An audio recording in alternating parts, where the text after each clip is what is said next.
Bollywood king Khan ने film industry में धमाकेदार वापसी करते हुए अपनी ब्लॉकबस्टर फिल्म के जरिए सब हरीफों को पीछे छोड़ दिया है। बॉलीवुड किंग की फिल्म पठान ने बॉक्स ऑफिस के मुताबिक रिकॉर्ड तोड़ डाले। पठान पूरी दुनिया से अब 1000 करोड़ इंडियन रुपए से ज्यादा बिजनेस कर चुकी है, जिसने किंग खान को बॉलीवुड में नंबर 1 बना दिया है।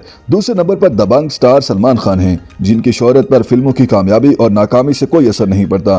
फहरिस्त में तीसरे नंबर पर अक्षय कुमार विराजमान है। अगरचे उनको अपनी नई फिल्मों के फ्लॉप होने का सदमा सहना पड़ा, लेकिन उनकी शोहरत में कोई कमी नहीं आई। चौथे नंबर पर एक्शन स्टार ऋतिक रोशन है और इम्कान जाहिर किया जा रहा है कि फाइटर की रिलीज के बाद वो मजीद ऊंचाइयां फतह करेंगे। रणबीर कपूर 5वें नंबर पर मौजूद हैं। उनकी नई फिल्म तू झूठी मैं मक्कार बॉलीवुड में अच्छा बिजनेस कर रही है।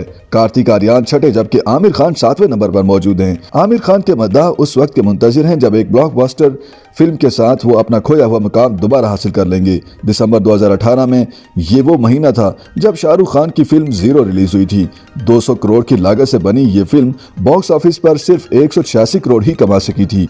फिल्म बॉक्स ऑफिस पर फ्लॉप हो गई थी। इस फिल्म का शाहरुख खान पर इतना असर हुआ कि जब वो पठान की कामयाबी की बात करने आए तो उन्होंने भी जीरो की बात की थी। शाहरुख खान ने कहा कि जीरो के बाद मेरा खुद पर एतमाद गैर मुतजलजल हुआ और कभी कभी मैं डर जाता था। 4 साल तक पर्दे से दूर रहने के बारे में शाहरुख खान ने मजाक में कहा, मेरी आखिरी फिल्म चली नहीं थी। लोग कह रहे थे कि अब मेरी फिल्में नहीं चलेंगी। मैंने दूसरे करियर अपनाने की तलाश शुरू कर दी। इस दौरान मैंने खाना पकाना सीखा। ऐसे में जब शाहरुख खान 4 साल बाद स्क्रीन पर वापस आए तो मद्दाहों ने सिनेमा घरों में जाने में देर नहीं की और उनकी फिल्म ने कमाई के ऐसे रिकॉर्ड बनाए कि सब हरीफों की फिल्मों को पीछे छोड़ दिया। पठान ने एक मरतबा फिर शाहरुख खान के करियर को नई जला बख्शी है। YouTube पर गूगली न्यूज देखने के लिए youtube.com की सर्च बार में गूगली न्यूज टीवी टाइप करें। गूगली न्यूज के पेज पर सुर्ख रंग के सब्सक्रिप्शन वाले बटन पर क्लिक करना ना भूलिए। YouTube पेज पर अपलोड होने वाली वीडियोस से बाखबर रहने के लिए बेल आइकन पर क्लिक कीजिए। आपको हर नई वीडियो के बारे में नोटिफिकेशन मौसूल हो जाएगा।